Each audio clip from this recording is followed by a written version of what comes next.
Few things are harder than the mission of raising your kids. At the Dad Project, we get experienced dads to reveal what's worked for them, offering practical, time-tested advice.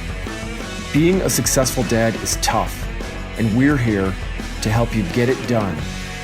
Welcome to the Dad Project. In this episode of the Dad Project, Adam Mehring discusses the need for dads to renew the value we place on the virtue of sincerity and offers some practical tips for living out sincerity in the home and at work. Adam works for a temporary staffing company and is based in Ventura County, California. He and his wife have 6 children.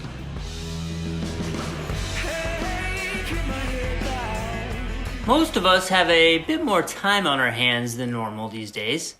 And I've used a little bit of mine thinking about the virtue of sincerity, and I came quickly to an important conclusion. One of the hardest things to do is to honestly assess one's own situation. The temptation towards thinking that we are better off than we actually are is one of the single biggest hurdles to improvement that each person faces in their life. We are all experts in self-deception. But why is this? Well, on the surface, it's certainly easier to assume that I'm okay and you're okay rather than doing the hard work of honest self-improvement. Truth is hard. To tell it and to hear it can often be difficult. We instinctively recoil at being corrected. This has certainly been true in my life. But I think there's another reason as well. We have lost the understanding of and the commitment to the virtue of sincerity in both our families and in the wider culture. Sincerity, of course, is closely connected to humility, and so much of modern life seems to depend on setting humility aside and celebrating ourselves. Our social media fixation, for example, on presenting the best version of ourselves shines a light on this gap. We'd rather create an illusion of perfection and happiness than set about the difficult work of improving ourselves. As dads, we have to take responsibility for this loss of honesty and do everything we can to bring about a renaissance of sincerity in our families and in the communities we live, work, and play in. We need to teach it certainly to our children, but we need to first and foremost live it. In our time together today, my goal is to share some insights on how we might do both well. First of all, let's define our terms. What is sincerity? The dictionary gives us the following definitions as a starting off point.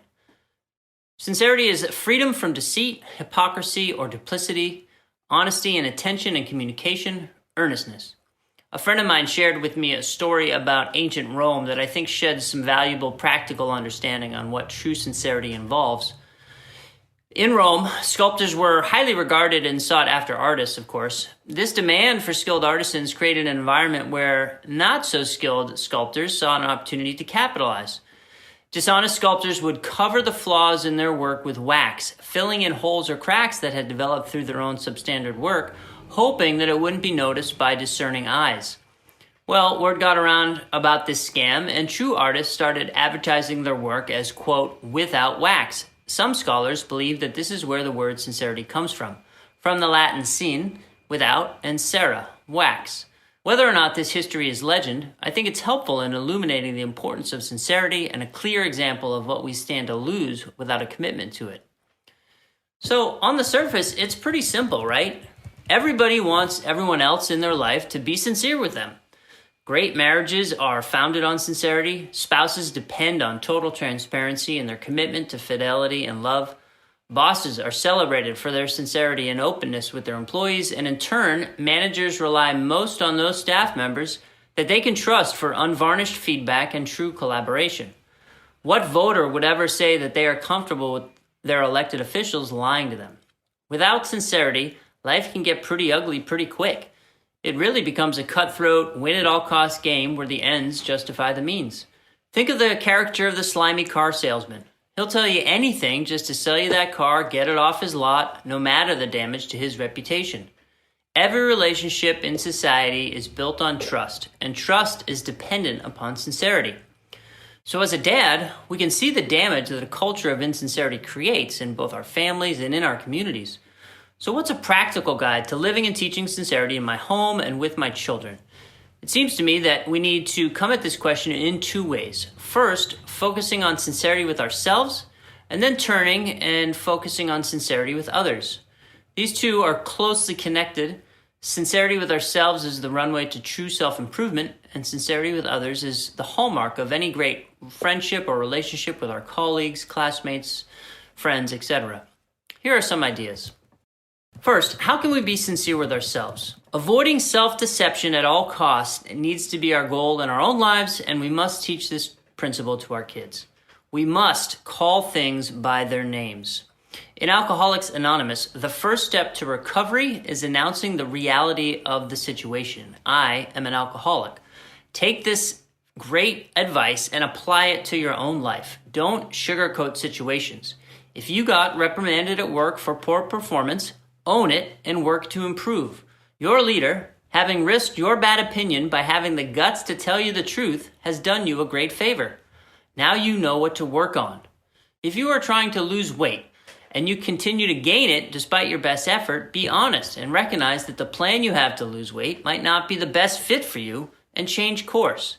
It takes fortitude to examine oneself, and it will be hard at first, but commit to setting aside time every day to appraise how you're really doing in relation to the goals you've set for yourself.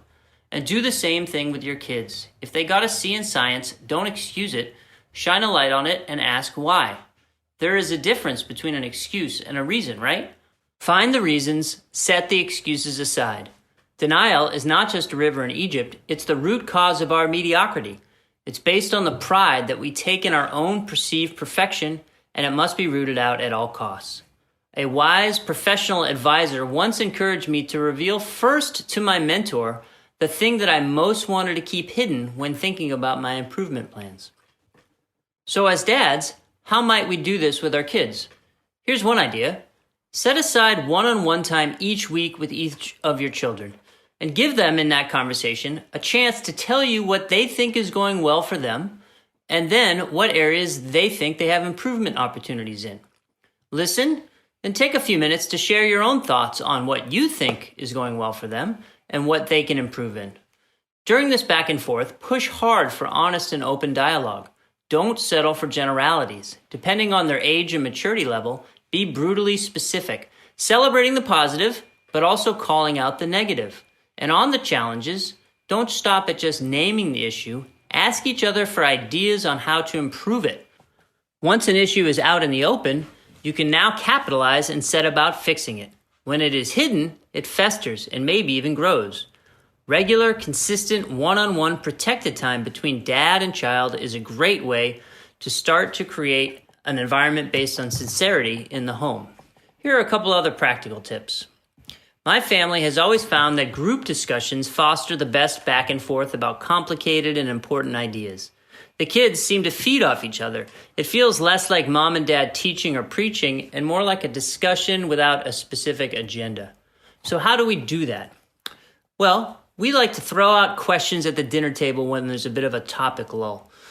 So, for example, when thinking about how to drive a discussion on sincerity, my wife or I might say, "Hey guys, why do you think sincerity is important in life?" Or, "Why do you think many people find it hard to live sincerity every day?" Or here's a good one. "Did anyone see a good example of sincerity in action with your teachers or friends today that we could discuss?" And then, as those real-life examples are discussed amongst the family, my wife and I try to draw lessons from both the positive or maybe negative examples. Another method I've used with some success in a group family setting is to give anecdotes from my professional life that can make sincerity, or really any virtue, come to life in a real way. Living any virtue can require sacrifice, but highlighting in natural and conversational ways that it can be done in the everyday keeps virtue from being words on a page and instead makes them principles to actually live by and live through. Okay, 2 other quick tips. A great way to make sincerity real in your homes is to be habitually vulnerable and quick to publicly own mistakes that you've made to your wife and kids. Again, sincerity is impossible without humility, and humility is truth. So if you've screwed up, lost your temper, for example, or maybe overreacted to something, own it and apologize. You certainly won't be breaking any news that you're not perfect, and you'll be scoring credibility points for when you ask your teenagers to be sincere with you about some issue or situation down the line. Remember, leaders eat last and always go first. And then one last tip. Show mercy with your kids when they are sincere and admit something less than flattering or something that they did wrong. When you expect the truth and then get it, don't forget to be appreciative. You can still execute appropriate consequences to whatever they did wrong, while at the same time recognizing that being honest and open with you was a positive choice your child made. Don't take that choice for granted. So once you've established this consistent ethic of sincerity in the home, it's important to take that same principle and apply it to the relationships you have in the outside world, and then teach your kids to do the same with their friends. Work associates, neighbors, friends all need to be able to rely on your sincerity in your dealings with them. If you work hard to prove yourself as a source for objective, honest analysis, you will distinguish yourself in the minds of others, and you will find yourself being sought after and relied on. And in this way, you will help others to improve through your sincerity with them in the same way that you've improved due to the sincerity you have with yourself. Another important part of this dynamic with our friends and colleagues is that we must never betray their trust. Keep their confidence, do not gossip, and then teach your children this same important lesson. Mark Twain famously said, "When in doubt, tell the truth." That's really excellent advice. When it comes to improving ourselves and helping our kids understand the areas that they can improve in, sincerity and the culture of truth-telling it fosters is the key.